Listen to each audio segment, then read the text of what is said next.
why are you drawing the line now on 40 million Americans who literally will not be able to eat without government assistance? If you do just part of this, it will reduce the pressure for them to do all of it. Rep-elect Grijalva is also a victim of the Democrats' political games.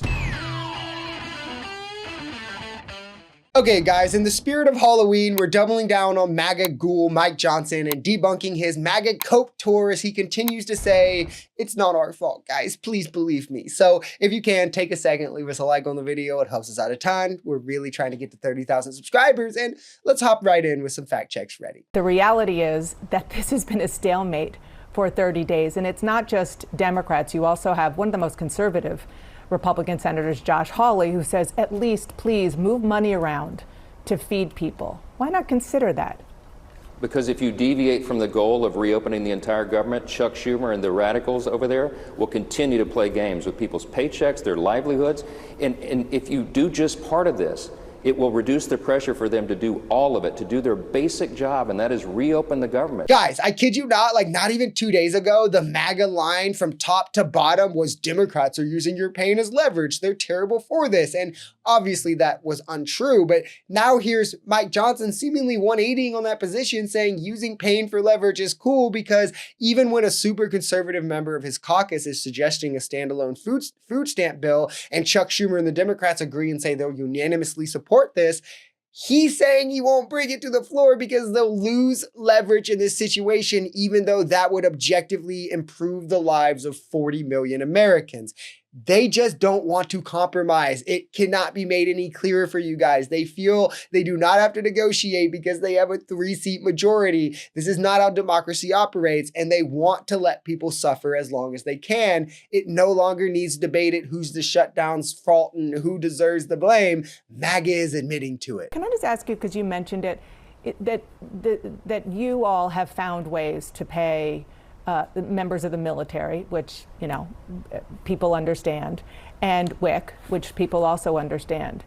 But why are you drawing the line now on 40 million Americans who literally will not be able to eat without government assistance? Why not help them in the short term?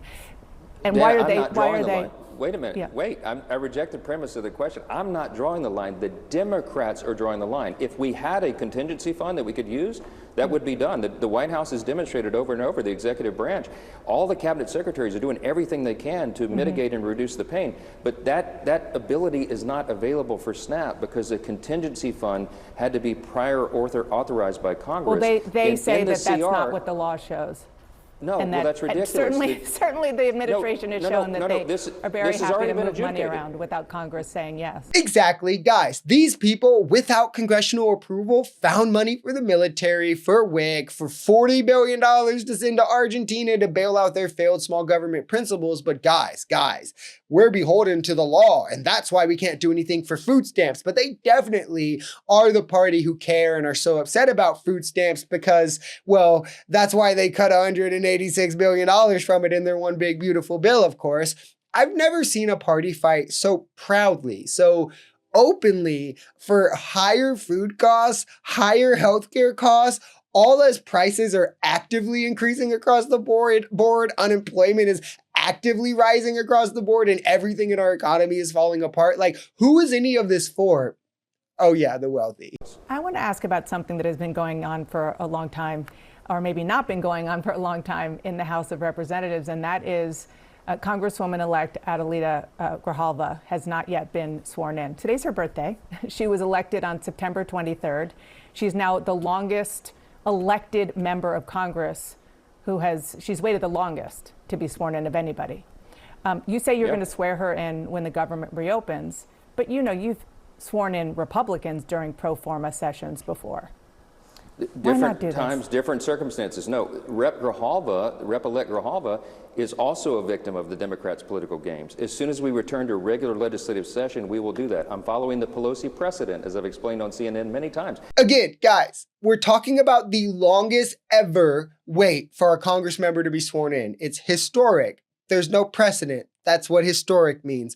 And the Pelosi precedent he's talking about anyway is a Congress member who themselves personally asked to be sworn in on a specific date. He knows this because the ABC host he first said it to told him it right back in his face. And he was like, these slimy scumbags are just such gaslighters, right? Like they're choosing to not swear someone in to protect a ring of elite PDF files when you easily just could. We all know you easily could, and we all know you're choosing not to. Case in point, they come to the podium every day to give speeches. They're on CNN or Fox News every day.